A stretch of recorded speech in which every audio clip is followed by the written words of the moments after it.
निज मन मुकुर सुधार, वर्णौ रघुवर विमल यश, जोदायक फलचारि। सियावर रामचंद्र की जय। राम एक तापस तिय तारी, नाम कोटि खल कुमति सुधारी।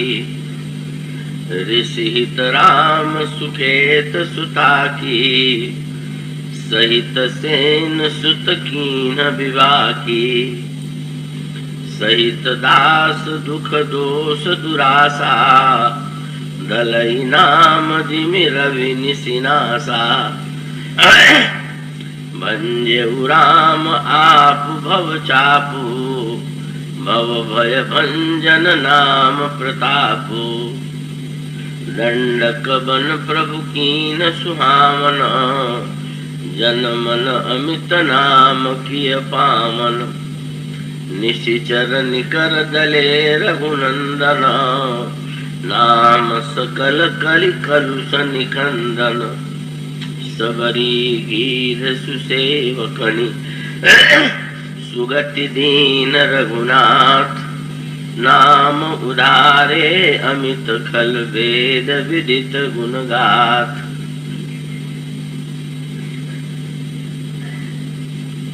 भगवत कथा रस के रसिक महानुभाव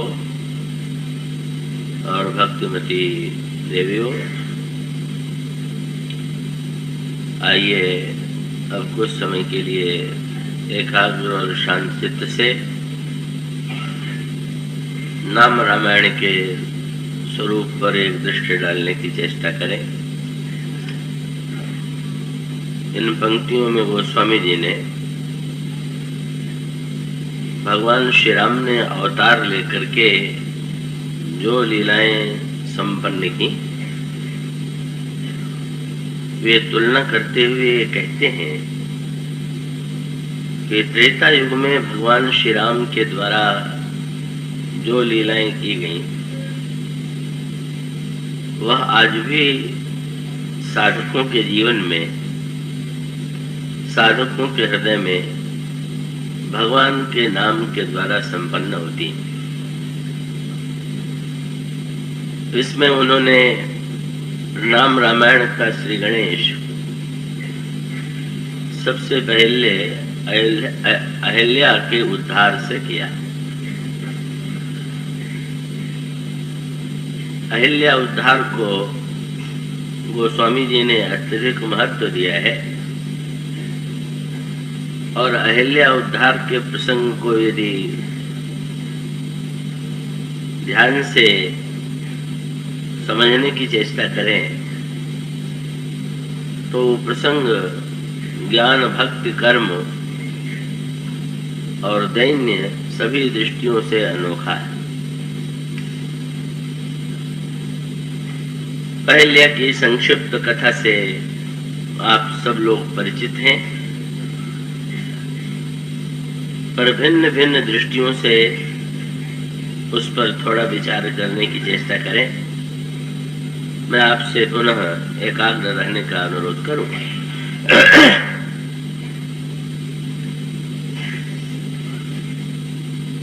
अगर ज्ञान की दृष्टि से विचार करके देखें तो साधारणतया तो ऐसा प्रतीत होता है कि महर्षि गौतम ने अहिल्या के प्रति न्याय नहीं किया। जिस पतिव्रता अहिल्या ने हजारों वर्षों तक महर्षि गौतम की सेवा की, का उस अहिल्या के एक अनजाने में किए गए अपराध को वो जानबूझ करके किया गया अपराध तो नहीं लगता है, और इसके बदले में महर्षि गौतम ने इतना कठोर दंड दे दिया। पर जरा और गहराई से विचार कीजिए, इसमें अहिल्या के मूल मनोभाव का जो स्वरूप है वो बड़े महत्व का है।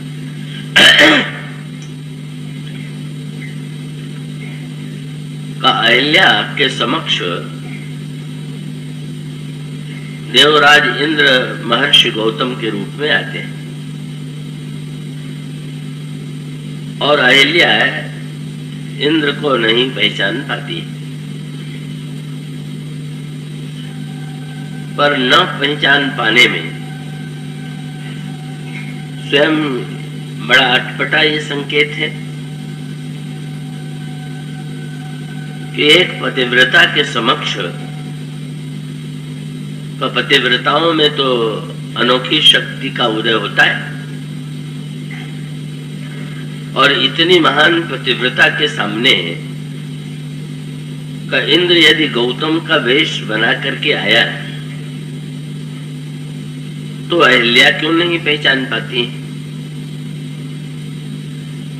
कई संदर्भ में पुराणों में और पुरातन ग्रंथों में जो कथा आती है उसमें थोड़ी भिन्नता है।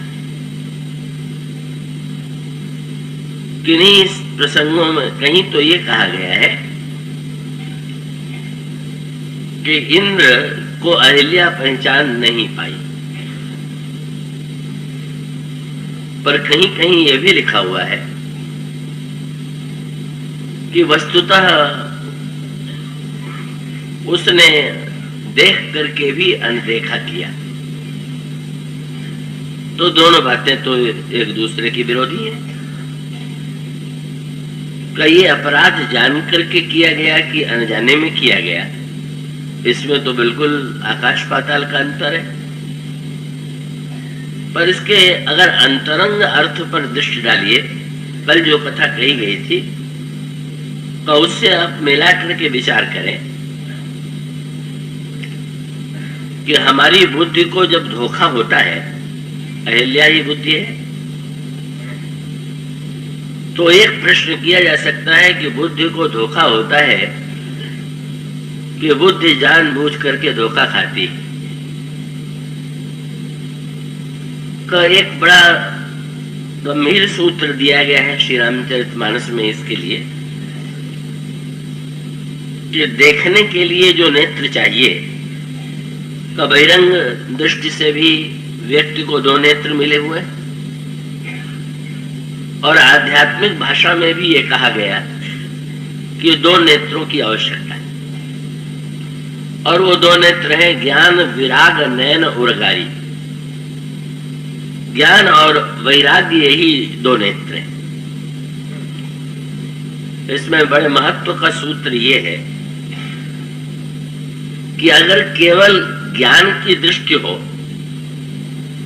और वैराग्य की दृष्टि न हो तो उसका परिणाम क्या होगा?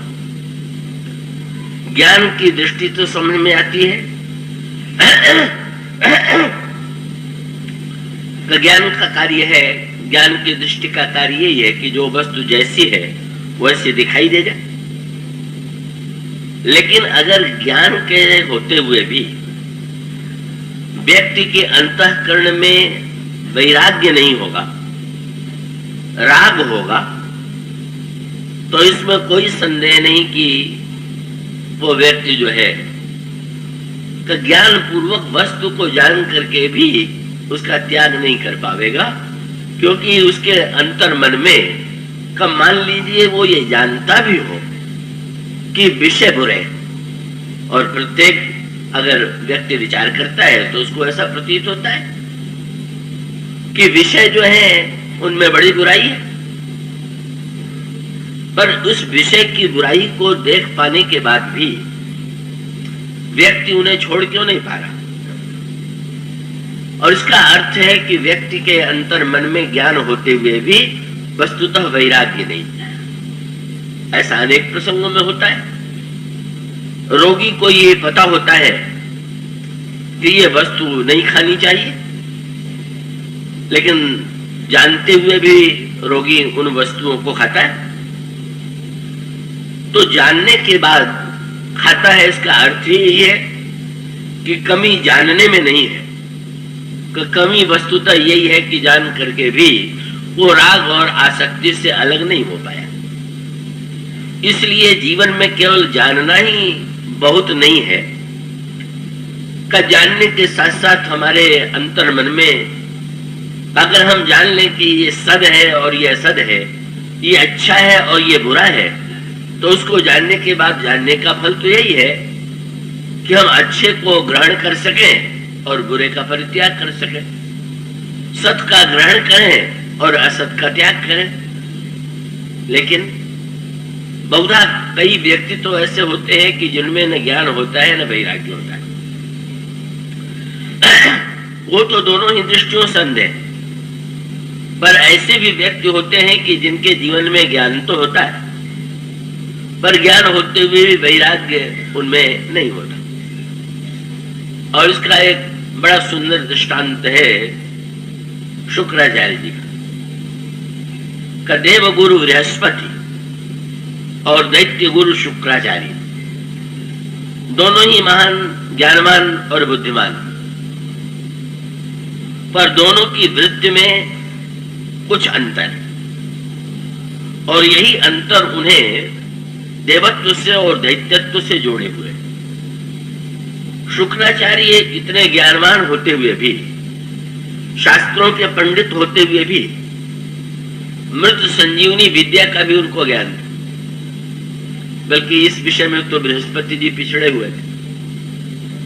बृहस्पति जी को मृत संजीवनी विद्या का ज्ञान नहीं था और शुक्राचार्य जी को मृत संजीवनी विद्या का ज्ञान था।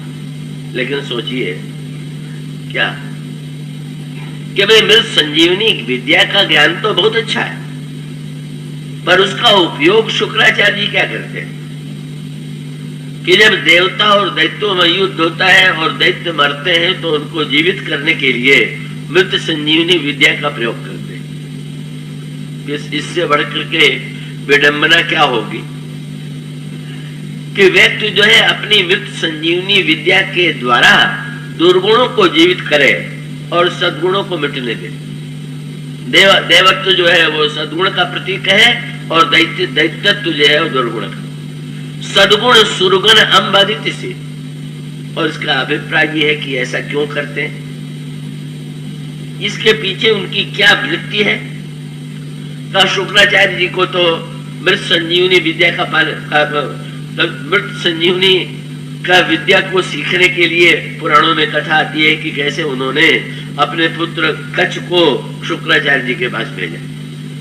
रामायण में एक बड़ी सुंदर बात आती है क्या, जब लक्ष्मण जी मूर्छित हुए तो फिर ये प्रश्न आया कि वैद्य को बुलाया जाए, और उस समय ये सुझाव भगवान राम ने दिया कि मैंने सुना है कि लंका में सुखेण वैद्य हैं, उनको बुलाना चाहिए। आश्चर्य हुआ, लंका नगर के वैद्य को, स्वर्ग के वैद्य को बुलाना तो समझ में आता है, पर लंका के वैद्य को बुलाने में ये तो बड़ा अनर्थ है। पर भगवान श्री राम ने कहा, और ये बात रामायण में भी दिखाई देती है कि उन्होंने कहा कि सुखेण वैद्य भले ही लंका में रहते हो, भले ही रावण के नगर में रहते हो, पर आज तक उन्होंने एक भी राक्षस को जिलाया नहीं, बचाया नहीं। ये बहुत अनोखी बात है। कहीं नहीं ये वर्ण रहता कि सुखेण वैद्य ने किसी राक्षस को ही बचाया हो, और इसके पीछे एक बढ़िया बहाना भी था, और उसका अर्थ ही क्या था कि वे लंका में रहते हुए भी दुर्गुणों को जीवित नहीं करते, और लंका में रह करके दुर्गुणों को जीवित नहीं करते हैं, उसके पीछे विशेष मनोविज्ञान है। मैं आशा करता हूं आप एकाग्रता से सुन रहे हो, और वो ये है कि रोगी जब अपने को रोगी माने तभी तो उसको दवा दी जा सकती है। तो शरीर और मन के रोगों में अंतर यह है कि शरीर का रोगी जो होता है वो तो अपने को रोगी मानता है, पर मन के रोगी की विचित्रता यह है कि वो अपने को रोगी न मान करके दूसरों को ही रोगी मानता है। ये एक विशेष बात देखी जाती है। मन में अपने दोष होगा, हमारे सिर में दर्द हो तो हम कहेंगे हमारे सिर में दर्द है, पर हमारे मन में ईर्षा हो तो हम कहेंगे सामने वाले में ईर्षा। ये विचित्र वो है। तो इसका अभिप्राय है कि लंका के लोग तो मन से रोगी हैं, न कभी उन्होंने अपने को रोगी माना, न वैद्य के पास गए और न तो वैद्य ने दवा दिया। इसका अभिप्राय है कि जब हम अपनी बुराई को बुराई ही नहीं मानेंगे और उसके लिए सद्गुरु वैद्य वचन विश्वासा का हम आश्रय ही नहीं लेंगे, तो ऐसी परिस्थिति में ये तो स्वाभाविक था और ये व्यंग आ जाए। हनुमान जी की सभा में, रावण की सभा में प्रभु ने हनुमान जी को पहले क्यों भेजा? इसलिए उन्होंने भेजा कि तुम रावण के गुरु हो, भगवान शंकर के अवतार है हनुमान जी। रावण शंकर जी का शिष्य कहा जाता है और गुरु को ही वैद्य माना गया, सदगुरु वैद्य वचन विश्वास। तो उन्होंने कहा कि सबसे पहले तुम ही वैद्य के रूप में जाओ और रावण को स्वस्थ करने के लिए उसको दवा दो, उसको पथ्य दो। हनुमान जी गए रावण की सभा में और रावण को दवा भी दी और पथ्य भी बताया। दवा क्या है? तो रामचरितमानस में लिखा हुआ है कि मन के रोगों को दूर करने की सबसे बढ़िया दवा है रघुपति भगति सजीवन मूरी, भगवान की भक्ति की दवा। हनुमान जी ने रावण से यही कहा कि राम चरण पंकज और धर हो, दवा में बता दिया। और दवा बताने के साथ साथ वैद्य कह देते हैं कि ये खाना और ये मत खाना, तो हनुमान जी ने ये भी बता दिया। बोले दवा तो भक्ति की खाओ और एक कुपथ्य तुम छोड़ दो। और वैद्य इतने उदार थे कि ज्यादा छोड़ने के लिए नहीं कहा। कई वैद्य तो इतने अधिक पथ्य बता देते हैं कि सामने वाले व्यक्ति के लिए संकट हो जाता है। पर हनुमान जी इतने उदार वैद्य हैं कि उन्होंने रावण से कहा कि सब कुछ न छोड़ सको तो एक वस्तु तो छोड़ ही दो। क्या? कमोह मूल बहुशूल प्रद त्यागहु तम अभिमान। केवल तमोगुणी अहंकार छोड़ दो। राजा हो तो मेरे रजोगुणी अहंकार रहे तो भी चलेगा, साधना के लिए सतोगुणी अहंकार चाहिए तो उसको भी बनाए रखो, पर ये तमोगुणी अहंकार तो छोड़ दो। तो हनुमान जी जैसा वैद्य इतनी बढ़िया दवा बताई और इतना सुंदर पथ्य बता दिया, अधिक पथ्य बताया नहीं, पर रोगी कैसा निकला। हनुमान जी की बात सुनकर के रावण हंसने लगा और हंस करके रावण हनुमान जी से कहता है, बोला बिहसी महा अभिमानी, मिला हम ही कभी गुरु बढ़ गया नहीं।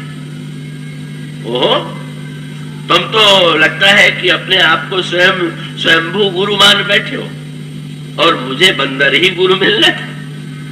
और साथ साथ कहा क्या, जो बात वैद्य रोगी से कह सकता है वो रोगी ने वैद्य से कहा। रावण ने हनुमान जी से यही कहा कि तुम जानते हो क्या होने वाला है, तुम तो मुझे दवा दे रहे हो, पर तुम्हें पता है क्या, मृत्यु निकट आई खल तो मरने वाले हो। तो जब रोगी डॉक्टर या वैद्य से कहे कि तुम मरने वाले हो तो फिर इसका अर्थ है कि इतना अभिमानी है, कौन उसको दवा दे करके स्वस्थ करेगा। तो ये लंका के लोगों की स्वाभाविक मनोवृत्ति है कि वे जो है न अपने को रोगी मानते हैं और न तो सुखेड़ वैद्य से लाभ ले पाते। और दूसरी दृष्टि से विचार करके देखें तो वैद्य योग्य होने पर भी उसके वचनों पर विश्वास होना चाहिए। और देखिए कैसा प्रभु ने विश्वास किया सुखेड़ वैद्य की वाणी। लंका नगर का वैद्य था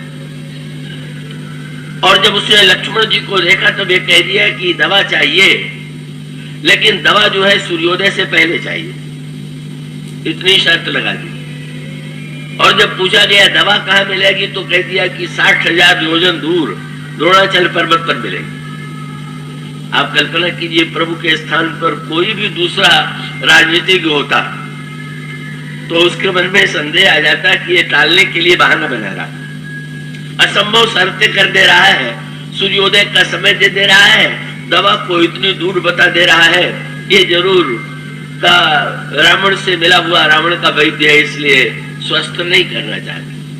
पर वस्तुतः सदगुरु वैद्य वचन विश्वासा, वैद्य की वाणी पर कैसा विश्वास होना चाहिए, ये प्रभु के चरित्र में।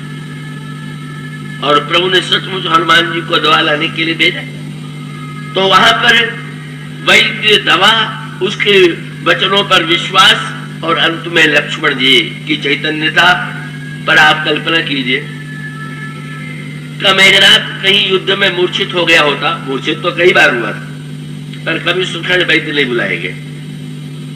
पर अगर कहीं मूर्छित होने के बाद कहीं रावण सुखेण वैद्य को बुलाता और सुखेण वैद्य वही रावण से कह देते कि दवा सूर्योदय से पहले आनी चाहिए और दवा 60,000 योजन दूर है, तो पहले रावण वैद्य की पिटाई करता कि तुम दवा जो है पहले से मंगा के नहीं रखते हो, तुम दवा के लिए भेजते हो ठीक समय पर व्यक्ति को, पहले इसकी खबर लो। तो सुखेण वैद्य ने समझ लिया यहाँ बहुत बढ़िया। वैद्य की शोभा की वस्तु तो है कि ये कोई न कहे कि लंका नगर में कोई वैद्य नहीं, पर वैद्य का उपयोग कोई नहीं, ये व्यंग है। इसका अभिप्राय कि योग्य से योग्य सद्गुरु को पा करके भी जो अपने आप के मन की बुराइयों के लिए दूर करने के लिए प्रयत्नशील नहीं है, वो तो रावण की प्रवृत्ति के व्यक्ति हैं। वहां सुखेण जैसा वैद्य भी हो तो उसकी कोई सार्थकता नहीं। तो भाई भगवान श्री का इसमें सांकेतिक अर्थ है कि शुक्र जो है चाहे जितने बड़ी विद्या के ज्ञाता हो, पर सारी विद्या के ज्ञाता होते हुए वो तो दुर्गुणों को ही जीवित करते हैं। ये रामायण के युद्ध की जब समाप्ति हुई तो आकाश से इंद्र ने पूछा कि क्या सेवा करें, तो प्रभु ने कहा कि इनके ऊपर अमृत की वर्षा करो। और जब इंद्र ने अमृत की वर्षा किया तो बानर जितने थे वो जीवित हो गए, पर राक्षस जीवित नहीं हुए। वो कोई अलग अलग थोड़ी पड़े हुए थे, वो तो लड़े हुए थे, तो वो एक आसपास एक दूसरे से सटे हुए थे। उसका एक कारण और है, पर दूसरी दृष्टि से विचार करके देखें तो इसका अर्थ ये है कि भाई अमृत हो तो ऐसा अमृत हो कि जो सद्गुणों को जीवित करे पर दुर्गुणों को जीवित न करे। और वैसे दुर्गुणों का भी कल्याण प्रभु की कृपा के द्वारा हुआ है। का बंदर भगवान के उस आदेश से जीवित हो जाते हैं और वहां राक्षसों ने अंतिम क्षण तक भगवान का चिंतन किया है, इसलिए वे मुक्त हो जाते हैं, तदाकार हो जाते हैं। और उसका अभिप्राय है कि दुर्गुणों के द्वारा भी अगर ईश्वर में तदाकारता उत्पन्न हो जाए तो मुक्ति वहां उसे प्राप्त हो जाए। पर लोक कल्याण के लिए आवश्यक है कि दुर्गुणों को जीवित न किया जाए, ये लोक के लिए अमंगलकारी होगा। तो शुक्राचार्य जी इतने बड़े महान, जितने बृहस्पति नहीं है, उनसे बढ़कर के बुद्धिमान होते हुए भी, ज्ञानवान होते हुए भी राक्षस सुख जीवित करते हैं। और जीवित करने के पीछे रहस्य क्या है? बात यह है कि शुक्राचार्य जी विद्वान होते हुए भी भोगासक्ति नहीं छोड़ पाते, और उन्हें ऐसा लगता है कि इंद्र का गुरु बन करके हमें उतना भोग नहीं मिल सकता जितना बलि के, या इस प्रकार दैत्य गुरु बनने पर, और दैत्य लोग बड़ा सम्मान भी उन्हें देते, महत्व देते, और उसका फिर आत्यंतिक परिणाम क्या हुआ? कहा जाता है कि अंत में बलि ने सारे संसार को जीत लिया। अब शुक्राचार्य जैसा गुरु प्राप्त है तो सारे संसार पर विजय प्राप्त करने में क्या कठिनाई है? और तब उसके बाद बहुत बढ़िया सांकेतिक कथा आती है। अंत में बलि ने सर्वजित यज्ञ किया, और उस यज्ञ में भगवान बामन के रूप में पधारे। भगवान ने पूछा, भगवान बामन से किसी ने पूछा कि आज तक तो आप दैत्यों और राक्षसों से अवतार लेकर के लड़ करके छीनते थे, ये बलि के सामने आप भिक्षुक बन के क्यों जा रहे हैं? लड़ करके क्यों नहीं स्वर्ग को छीन करके इंद्र को दे दे? तो भगवान ने कहा राक्षसों को, दैत्यों को परास्त करने में या उन पर प्रहार करने में मुझे कोई संकोच नहीं, पर मैं इस बात को भूल नहीं सकता कि ये जो बलि है ये हमारे भक्त प्रहलाद का पौत्र है। तो भक्त के नाते की जब याद आती है तो मैं यही कह सकता हूँ कि भाई मैं तुमसे मांग नहीं सकता हूँ, तुमसे लड़ना मुझे स्वीकार नहीं। भगवान ने सचमुच ऐसा ही किया। बामन बन करके बल की यज्ञशाला में पहुंच गए और बल की यज्ञशाला में पहुंच करके का वार्तालाप में बलि ने कहा कि आप चाहे जो मांग लीजिए, चाहे जो मांग लीजिए। तो भगवान ने कहा कि जब जो मांग लीजिए उसी समय शुक्राचार्य जी ने तुरंत बलि का हाथ धीरे से पकड़ के दबाया और उससे कहा कि पहले अकेले में मेरी एक बात सुन लो, फिर तुम ये वचन देना। अकेले में ले गए और अकेले में ले जा करके पूछा ये जो ब्रह्मचारी आया हुआ है दान लेने के लिए, जानते हो कौन? महाराज बड़ा कोई तेजस्वी ब्रह्मचारी बड़े लग रहे हैं। बोले नहीं, ये साक्षात विष्णु भगवान है और तेरी राज्य और संपत्ति मांगने के लिए आए हुए हैं। चलो और लौट करके कह दो कि मैं आपको कुछ नहीं दूंगा। लेकिन यहाँ पर शिष्य और गुरु में अंतर निकला। गुरु की अपेक्षा शिष्य जो था का उसमें तो दोनों संस्कार थे, दैत्य का संस्कार भी था और प्रहलाद के पौत्र होने के नाते भक्ति का भी संस्कार था। इस समय जब वो देवताओं को हराता है तो उस समय दैत्यत्व के आधार पर हराता है, लेकिन जब भगवान को सामने देखता है तो उसके मन में वही भक्ति का संचार होता है। और बहुत बढ़िया बात उस समय बलि ने शुक्राचार्य जी से कही, महाराज कितना सचमुच आप धन्य हैं, मैं तो भगवान को पहचान नहीं पाया, अगर आप न होते तो मैं पहचान भी न पाया। तो ये तो आपने बड़ी कृपा की कि मुझे, मैं जिसे बामन समझे बैठा था वो विराट भगवान है, आपने बता दिया। पर महाराज ये जो आपने कहा है कि मैं लौट करके कह दूं कि मैं नहीं दूंगा, ये तो उचित नहीं लग रहा। क्यों? उन्होंने कहा गुरुदेव भगवान तो सर्वशक्तिमान है, वो चाहते थे मुझे मार के भी छीन सकते थे, ये तो उनकी कृपा है कि मांगने वाले बन के आ गए। इससे बढ़िया कोई अवसर होगा क्या कि अगर वो ईश्वर ही चाहेगा कि मैं इस वस्तु को ले लूं तो क्या किसी व्यक्ति में ये सामर्थ्य है कि वो उसको बचा सके?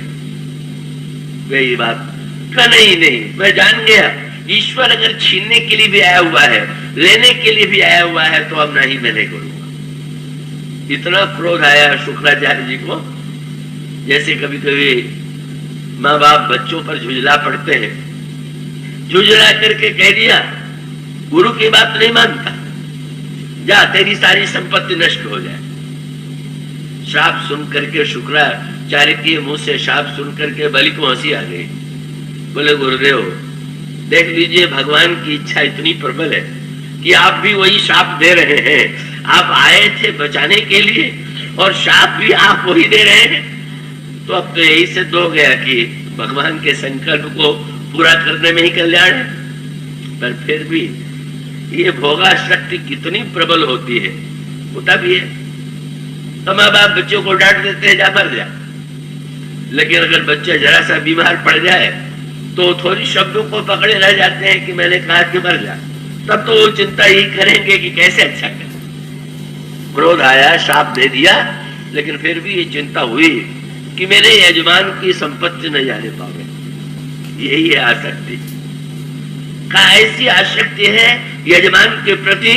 यजमान के पास संपत्ति रहेगी तभी तो मेरी सेवा करेगा, मेरे लिए भोग सुलभ करेगा।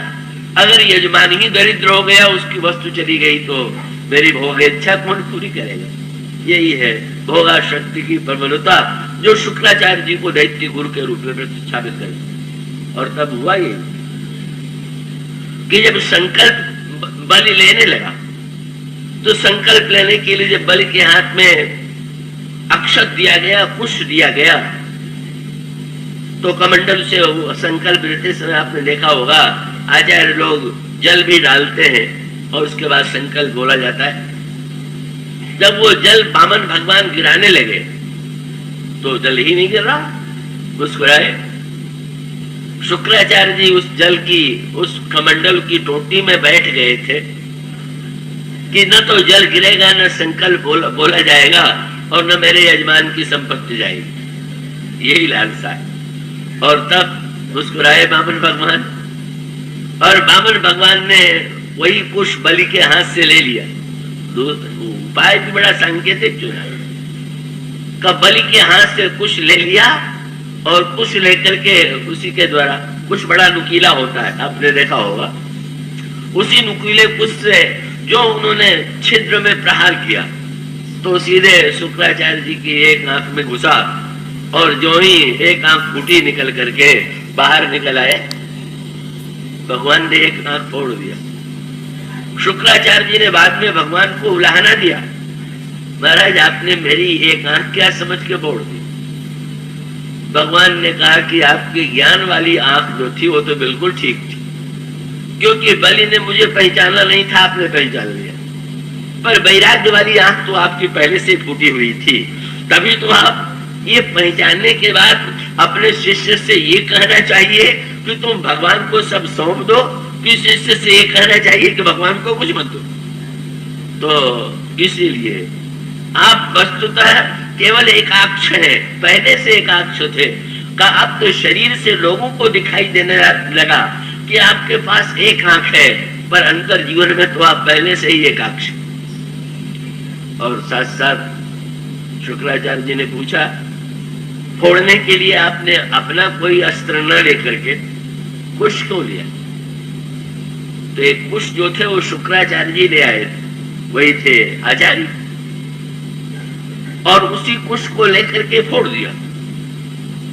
तो ये संस्कृत में और हिंदी में भी किसी की बुद्धि बड़ी पैनी हो तो उसके लिए कहते हैं कि इनकी बुद्धि बड़ी कुशाग्र है। जैसे कुशा का अगला भाग नुकीला है, उसी तरह इनकी बुद्धि भी पैनी है। तो भगवान ने कहा, मैं बताना चाहता कि आपकी आंख भी जो फूटी आपकी कुशाग्रता के कारण फूटी।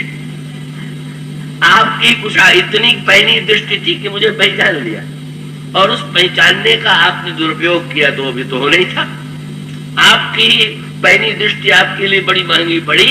अगर कोई व्यक्ति ज्ञान की दृष्टि होते हुए भी आसक्ति से अगर मुक्त नहीं हो पाता है तो उसका अभिप्राय यह है उसके पास अधूरी दृष्टि है और उसके जीवन में अपूर्णता है। ऐसी स्थिति में अब गहराई से विचार करके देखें, जो दो तरह की बातें पुराणों में अहिल्या को लिखी गई और दोनों अपने स्थान पर ठीक। क्या अगर केवल व्यवहार की दृष्टि से देखें तो ये कह सकते हैं कि जब सामने गौतम का वेश दिखाई पड़ा तो उन्होंने गौतम समझ लिया, पर नहीं का ये जो अध्यात्म शास्त्र में मनोरोग का विश्लेषण होता है वो तो बड़ा कठिन है। और उसका अर्थ क्या है कि कहीं न कहीं अहिल्या के जीवन में भी इतनी तपस्या और इतने त्याग के रहते हुए भी भोगासक्ति विद्यमान थी। कहीं न कहीं ज्ञान के साथ वैराग्य की कमी थी। अगर पक्का वैराग्य अहिल्या के जीवन में ज्ञान के साथ वैराग्य भी उतना प्रबल होता तो इंद्र को पहचानने में कोई विलंब न लगता। और इसको अगर आध्यात्मिक अर्थों में हम अपने जीवन में भी देखें तो इसका है कि बुद्धि के द्वारा हम विषयों की चाहे जितनी निंदा करें, पर बुद्धि में किसी न किसी अंश में भोग की आसक्ति जो है वो विद्यमान रहती है। वस्तुतः व्यक्ति जब धोखा खाता है तो धोखा देने वाला तो सबसे बड़ा अपराधी है ही है, पर कई बार ऐसा होता है कि धोखा देने वाला ही अपराधी नहीं होता है, का धोखा खाने वाला भी कहीं न कहीं दोषी होता है। कभी कभी समाचार पत्रों में ये निकलता है कि एक साधु ने किसी भोले भाले व्यक्ति को ठग दिया और फिर निकलता है नोट दूना बनाने का लोभ दिया और फिर उसका सारा नोट लेके चला गया। तो भाई जो ठग ले गया वो तो साधु नहीं था, वो तो ठग था ही। लेकिन जो ठगा गया वो तो इसीलिए ठगा गया कि वो अगर न दूने नोट बनाने का लोभ होता न ठगा जाए। और इसका अर्थ है कि केवल सामने वाले ने ही नहीं ठगा, उसकी लोभ की जो वृत्ति है, एक ही क्षण में कुछ न करे नोट दूने हो जाए, अगर ये वृत्ति न होती तो शायद वो न ठगा जाता। ये जो मानसिक विकार है, इसके साथ जो है ये बड़ी सांकेतिक भाषा है। जिन्होंने अंतरंग दृष्टि से देखा उन्होंने कहा कहीं न कहीं अहल्या में कोई कमी थी, तभी तो इंद्र को पहचान नहीं पाई। बुद्धि धोखा जो खा जाती है वो अपनी आसक्ति के कारण खा जाती है, वैराग्य की कमी के कारण खा जाती है। और इसीलिए अहल्या के चरित्र में मानो जो दंड मिला वो दंड ये है, और उस दंड का तात्पर्य ये है कि अगर बुराई हमारे सामने आवे और उस बुराई को हम पहचानने में सक्षम नहीं है तो अभी हमारी दृष्टि में कोई न कोई कमी, और अगर पहचान करके भी उसको हम पूरी तरह से छोड़ न सके तो हमारी दृष्टि में कमी। तो अहिल्या के चरित्र का ये पक्ष जो है, देखिए भोगासक्ति की कसौटी कैसे पता चल गई। धर्म की दृष्टि से विचार करके देखिए। प्रातः काल की नकली सृष्टि किया था इंद्र ने, और उसी समय गौतम का वेश बना करके वो आया था। गौतम के वेश में आकर के इंद्र ने अहिल्या से जो प्रस्ताव किया, अगर कहीं उसने आंखों पर भरोसा न करके कान पर भरोसा किया होता, इसको हम आध्यात्मिक अर्थों में कहें कि हमारे पास दो प्रमाण है, एक तो दृष्टि प्रमाण है और दूसरे श्रुति प्रमाण। कई लोगों की मान्यता है कि जो दिखाई देता है वो ठीक, और हमारी परंपरा ये कि हम मानते हैं कि श्रुति जो है वो प्रमाण है। तो श्रुति वेदों को भी कहते हैं, और श्रुति का अर्थ है सुना गया, याद रखिए। उसने प्रत्यक्ष दृष्टि को प्रमाण मान लिया। जब ये गौतम का वेश दिखाई दे रहा है तो ये गौतम ही होंगे, हमारे पति देव ही होंगे। लेकिन अगर श्रुति की दृष्टि से उसने विचार किया होता तो उसके समझ में आ जाता कि जिन्होंने इतने त्याग और तप का जीवन व्यतीत किया है, क्या इस तरह से प्रातः काल की बेला में स्नान करने के लिए जाते हुए लौट करके उनके मन में भोगासक्ति का उदय हो सकता है? क्या इस प्रकार का प्रस्ताव कर सकते हैं? नहीं नहीं, कभी हमारे पतिदेव ऐसा नहीं कर सकते, उनके लिए संभव नहीं, हमको धोखा हो रहा, तब वो बच जाती। लेकिन इसका अर्थ ये है कि इतने तप और त्याग के बाद भी इंद्र के प्रस्ताव को स्वीकार कर लेने में कहीं न कहीं अंतःकरण के कोने में छिपी हुई आसक्ति का बीज जो है वो चाहे जितनी कम मात्रा में हो वो विद्यमान। ऐसी स्थिति में बाद में तो बड़ी अनोखी बात हो गई। आंखों ने धोखा दे दिया था, और बाद में भगवान के चरणों की धूल का जब स्पर्श हुआ और अहिल्या चेतन होकर के भगवान की स्तुति करने लगी, तो स्तुति करते हुए उसने एक वाक्य कहा। अहिल्या के मुंह से जब रावण रिपु निकला तो अगर कोई गोस्वामी जी से पूछ ले कि महाराज जी अहिल्या रावण रिपु अभी कैसे कहेगी, उन्होंने कहा बस यही तो अंतर है। एक दिन इसकी आंखें ऐसी धोखा खाने वाली थी कि सामने इंद्र को गौतम के वेश में नहीं पहचान पाई, और अब चरण धूल लगने से आंखों में ऐसा अंजन लग गया कि भविष्य में जो होने वाला है वो भी प्रत्यक्ष दिखाई दे रहा है। इस भविष्य को भी वो आंखों से ये गुरुपद रज मृदु मंजुलांजन नयन अमीय दृग दोष विभंजन का नेत्र के दोषों को दूर करने के लिए ऐसी अद्भुत जड़ी अहिल्या को मिल गई कि देखो तो दृष्टि कितनी बदल गई। और उसके पश्चात पर संकेत आता है, गोस्वामी जी ने कहा ज्ञान की दृष्टि से विचार करके देखें तो वैराग्य के बिना ज्ञान अपूर्ण है। धर्म की दृष्टि से विचार करके देखें तो उसे चाहिए था या तो वो पहचान लेती और या महर्षि गौतम को रोकती इंद्र को कि इस समय आपका ये जो प्रस्ताव है ये उपयुक्त नहीं है, तो शायद ये अनर्थ रुक जाता। पर बहुत बढ़िया बात, अहिल्या प्रसन्न भक्ति की दृष्टि से और दैन्य की दृष्टि से, ये तो ज्ञान और धर्म की दृष्टि हुई, पर भक्ति और दैन्य की दृष्टि से विचार कीजिए, और वो ये है कि वैराग्य आवेगा कैसे। तो वैराग्य आने की दो पद्धति है। क्या?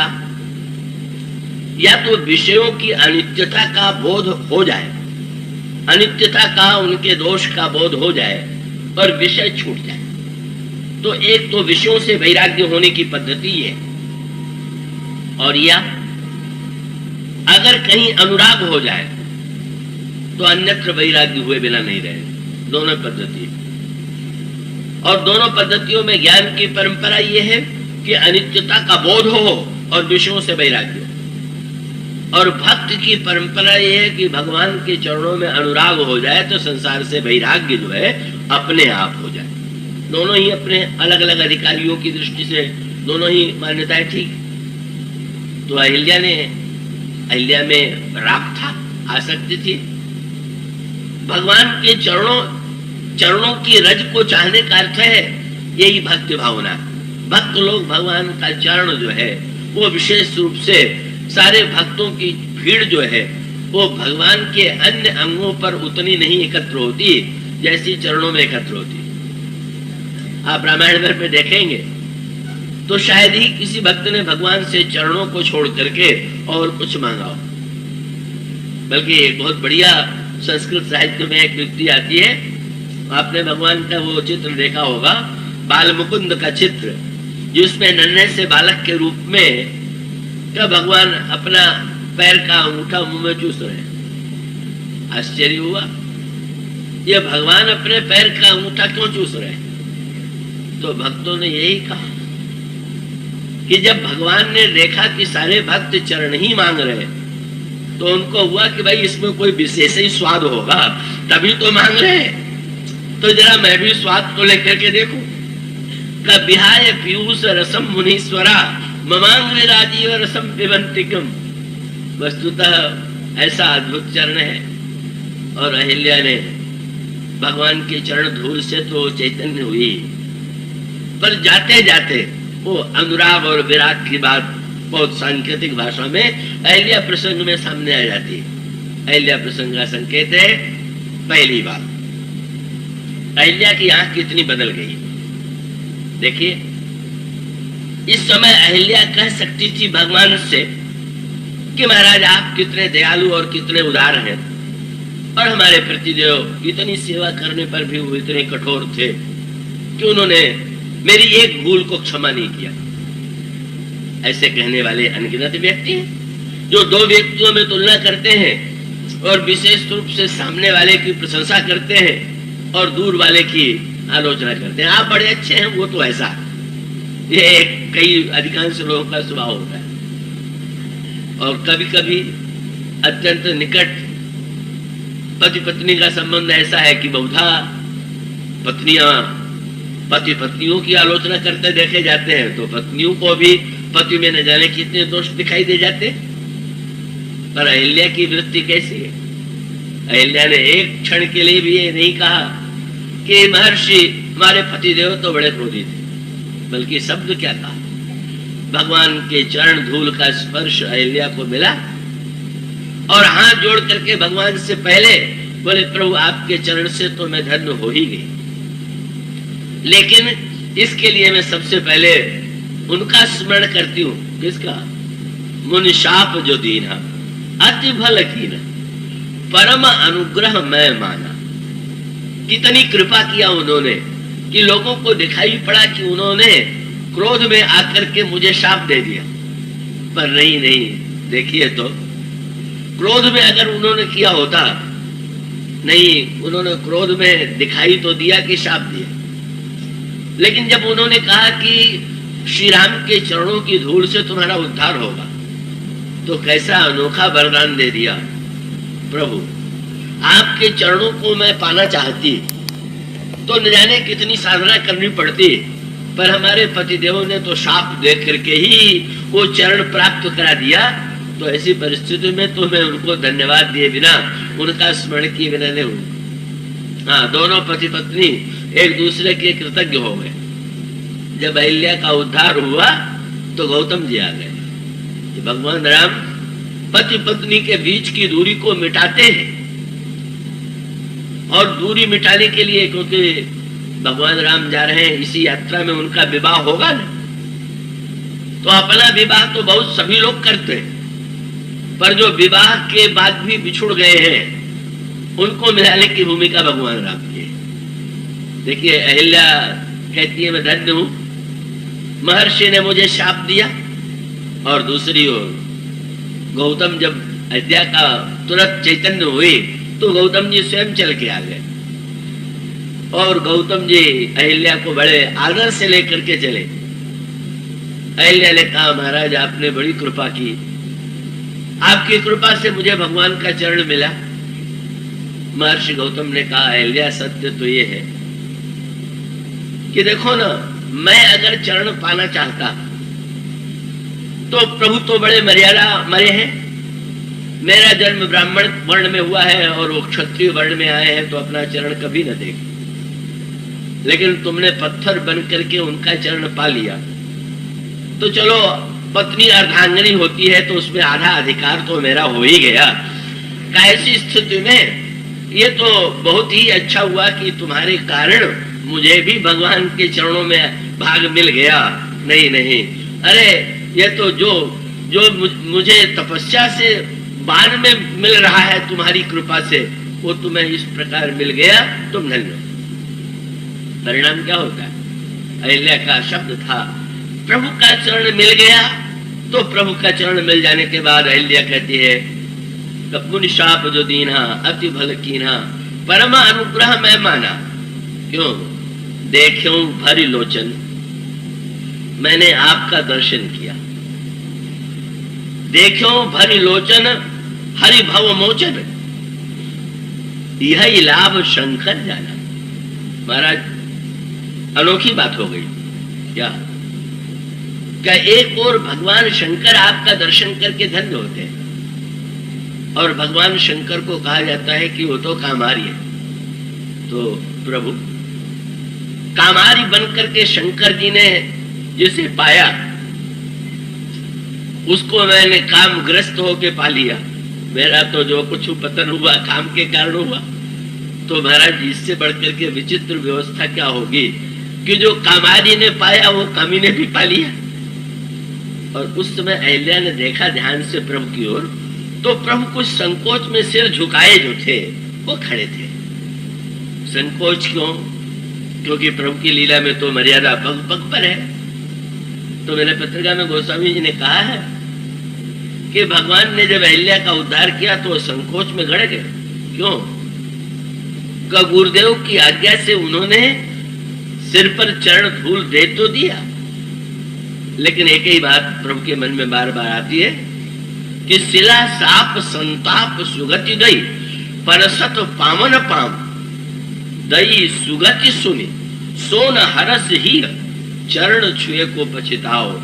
लोग क्या कहेंगे कि मैंने क्षत्रिय होकर के एक महात्मा की पत्नी के सिर पर अपनी चरण धूल डाल दिया, ये तो मुझसे बड़ी मर्यादा के विरुद्ध आचरण हो गया। अहिल्या ने प्रभु का संकोच दूर करने के लिए बड़ी मीठी बात कही। अहिल्या ने कहा, प्रभु आपका शील देख करके तो मैं गदगद हूं, आपने मेरे जीवन को धन्य बना दिया, पर आपको संकोच लग रहा है कि मैंने चरण क्यों धूल क्यों रख दिया। पर मैं बता दूं, प्रभु तो चुप रहे।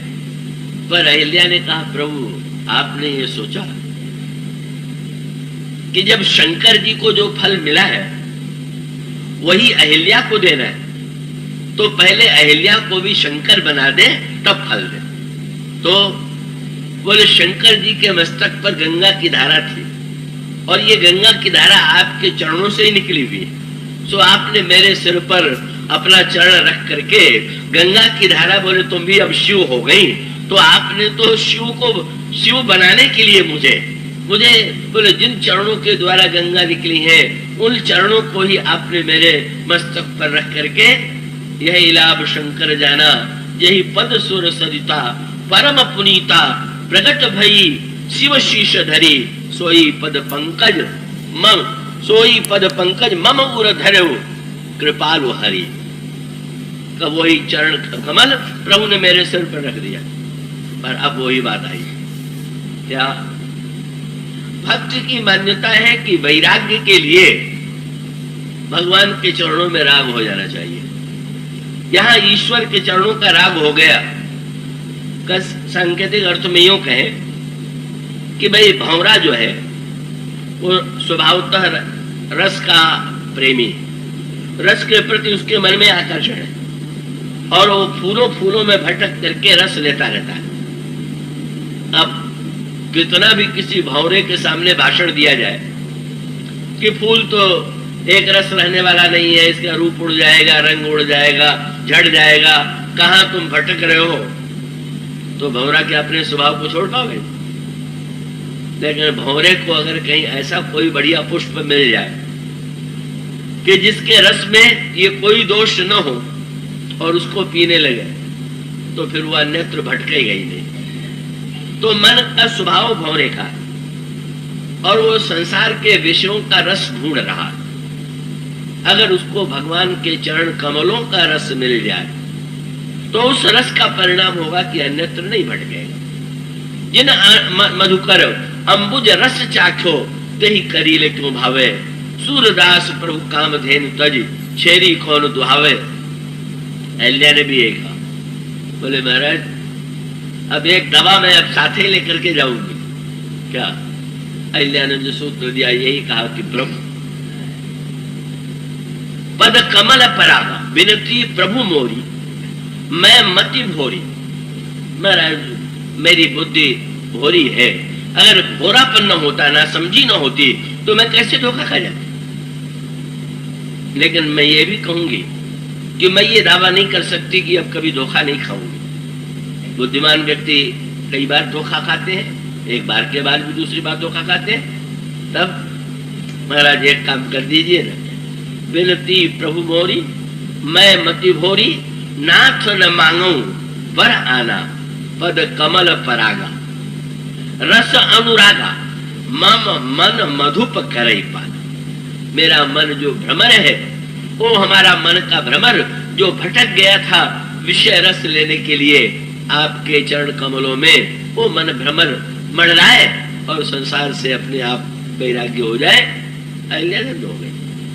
तो अहिल्या प्रसंग में ज्ञान का भी तत्व है, कर्म सिद्धांत का भी शास्त्र प्रमाण के आधार पर अहिल्या को गौतम बने हुए इंद्र जो गौतम के वेश में बने हुए हैं, उनको शास्त्र के प्रमाण से रोकना चाहिए कि आपका प्रस्ताव आपके चरित्र के अनुकूल नहीं।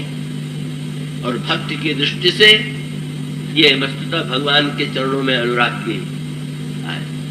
और दैन्य की दृष्टि से तुलसीदास जी को तो सबसे प्रिय। उनसे पूछा गया तो उन्होंने कहा कि वे ज्ञानी भक्त और कर्मयोगी सभी अहिल्या के चरित्र से शिक्षा लेते हैं, पर मेरे लिए तो अहिल्या का चरित्र जो है वो सबसे प्रिय है। किसी ने कहा सबसे पहले सीता जी का स्मरण करना चाहिए कि अहिल्या का? आपने अपनी रामायण का श्री गणेश भी किया तो न दशरथ से, न कौशल्या से, न तो आदिशक जनक नंदिनी सीता से। क्या अहिल्या ही पहले वंदनीय आपको दिखाई पड़ी क्या? वो स्वामी जी ने कहा क्या? बोले प्रभु जनकपुर जा रहे हैं और जनकपुर में जनक नंदिनी सीता और प्रभु की प्राप्ति। तो श्री सीता जी कौन है? जनक सुता जग जननी जानकी, अतिशय प्रिय करुणा निधान की, ताके युग पद कमल मनाओ, दासु कृपा निर्मल मति पाऊं। सीता जी के चरणों की कृपा से व्यक्ति की बुद्धि निर्मल होती। विश्वामित्र के साथ भगवान राम जो चले तो उस आश्रम में तुलसीदास जी भी बैठ गए और कहने लगे कि गुरुजी तो कह रहे हैं, मेरी भी प्रार्थना है। अहिल्या कौन है? जिसका पातिव्रत नष्ट हो गया, जो बुद्धि का प्रतीक है, जिसकी बुद्धि धोखा खा चुकी है। और श्री सीता जी कौन है? जो बुद्धि को शुद्ध बनाती है। गोस्वामी जी ने कहा प्रभु बुद्धि तो तब शुद्ध होगी, पहले अशुद्ध बुद्धि जब शुद्ध होगी तब न शुद्ध होगी। पहले सीता जी को नहीं, पहले अहिल्या को उद्धार कीजिए, अहिल्या को तारिए, अहिल्या जब तर जाएगी तो उसके पश्चात जनकपुर की ओर प्रस्थान कीजिएगा। और गोस्वामी जी ने कहा सबसे बढ़िया बात हमारे लिए ये है कि अगर वो चेतन होती तो उसको चल करके भगवान के पास जाना पड़ता, और पत्थर हो गई तो पत्थर तो कोई साधन कर नहीं सकता।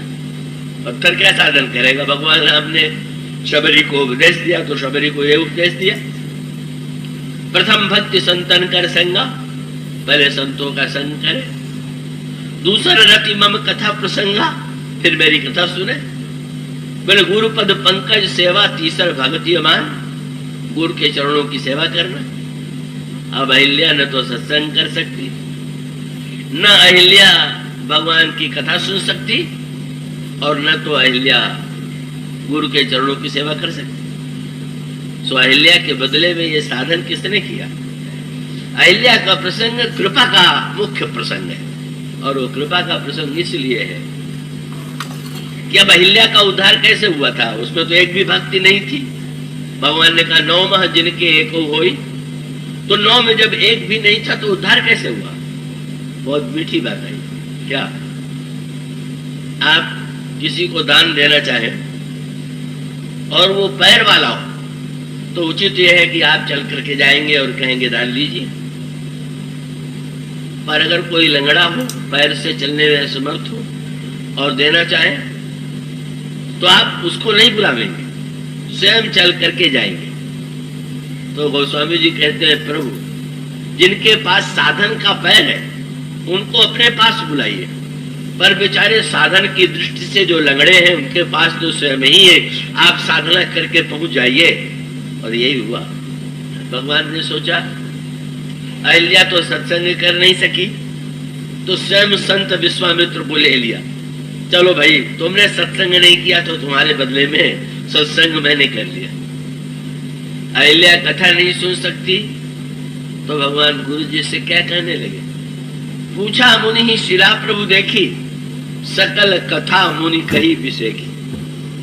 विश्वामित्र लगे कथा सुनाने, अहिल्या का चरित्र सुनाने लगे। प्रभु गदगद हो गए।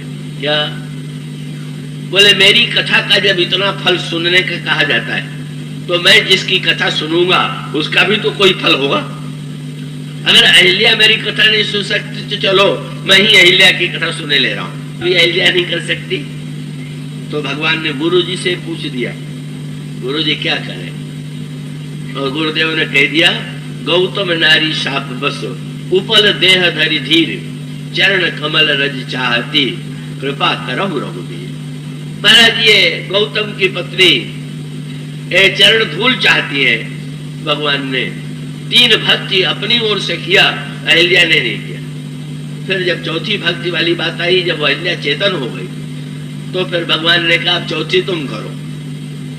अब जब तुम कर नहीं सकती थी तो तुम्हारे बदले में मैंने किया, और जब अब कर सकती हो तो चौथी भक्ति है भगवान का गुण गाना।